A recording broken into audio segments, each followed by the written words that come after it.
Baik, Assalamualaikum warahmatullahi wabarakatuh. Perkenalkan, nama saya Naila Mustafa dengan NIM 192231109 akan mempresentasikan tentang survei konsumsi pangan neraca bahan makanan atau NBM provinsi dan kabupaten atau kota pada 2022. Berikut adalah pengertian neraca bahan makanan. Neraca bahan makanan atau NBM adalah alat yang menggambarkan ketersediaan dan penggunaan pangan di suatu wilayah selama periode tertentu, yaitu NBM mencakup data produksi, perubahan stok, impor dan ekspor bahan makanan, serta perhitungan ketersediaan pangan per kapita dalam bentuk energi, protein, serta lemak. Metodenya yaitu metode perhitungan NBM yaitu menggunakan data produksi, perubahan stok, dan pengaruh ekspor impor serta penyediaan pangan. Yang kedua adalah tantangannya yaitu keterbatasan data lokal yang kebutuhan industri yang sulit diperoleh. Ketiga yaitu sumber data yaitu BPS dan instansi terkait pertanian, peternakan, serta perikanan. Keempat adalah prosedur penyusunan yaitu mulai dari jenis makanan, bahan makanan, produksi, stok, impor, ekspor, hingga ketersediaan per kapita. Yang kelima adalah penggunaan data yaitu untuk penyusunan dan evaluasi kebijakan ketahanan pangan.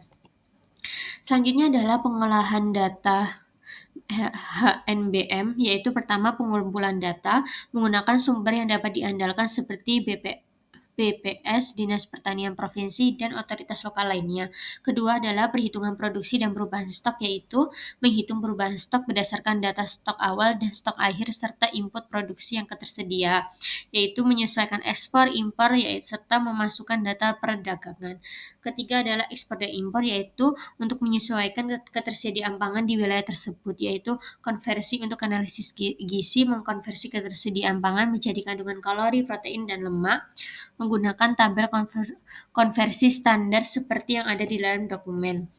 Berikut adalah hasil NBM, yaitu pertama penyediaan pangan, yaitu termasuk produksi, perubahan stok, impor, dan ekspor. Kedua adalah penggunaan pangan, yaitu digunakan untuk pakan, industri, benih, tercacat, dan konsumsi manusia. Ketiga adalah ketersediaan per kapita, yaitu menghitung ketersediaan pangan dalam kilogram per bulan, gram per hari, kalori per hari, protein per hari, dan lemak per hari. NBM digunakan untuk menilai kecukupan pangan dan merencanakan kebijakan ketahanan pangan di suatu wilayah.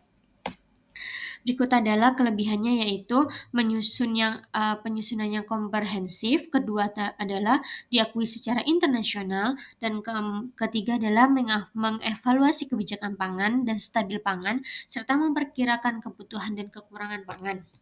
Ketiga, berikutnya adalah kekurangan yaitu keterbatasan data, karena beberapa data itu sulit diperoleh. Yang kedua adalah yang tidak tercatat dengan baik bisa menyebabkan keseimbangan dalam perhitungan ketersediaan pangan.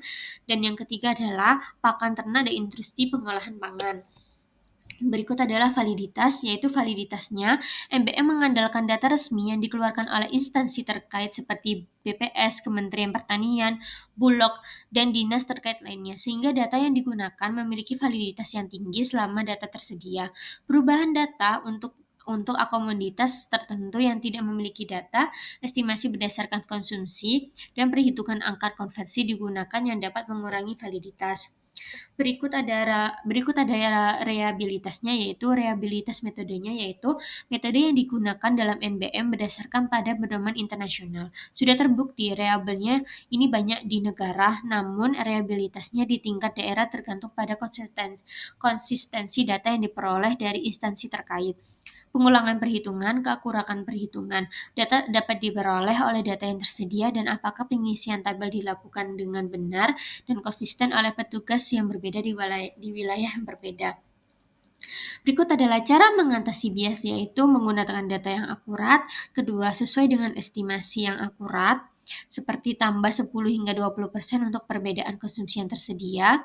Yang ketiga adalah penyusunan yang konsisten, yaitu lakukan pelatihan untuk petugas yang menggunakan sistem otomatis untuk mengurangi kesalahan. Yang keempat adalah analisis untuk mengidentifikasi pengaruh bias dan perbaikan estimasi atau data. Dan yang terakhir adalah memastikan keakuratan data. Berikut adalah kesimpulannya, yaitu neraca bahan makanan merupakan alat penting untuk menggambarkan ketersediaan dan pemanfaatan pangan di suatu wilayah. Penyusunan MBM yang akurat tergantung pada penggunaan data yang valid, estimasi yang tepat, serta verifikasi antar wilayah. Sekian dari saya. Apabila ada salah kata, mohon maaf. Wassalamualaikum warahmatullahi wabarakatuh.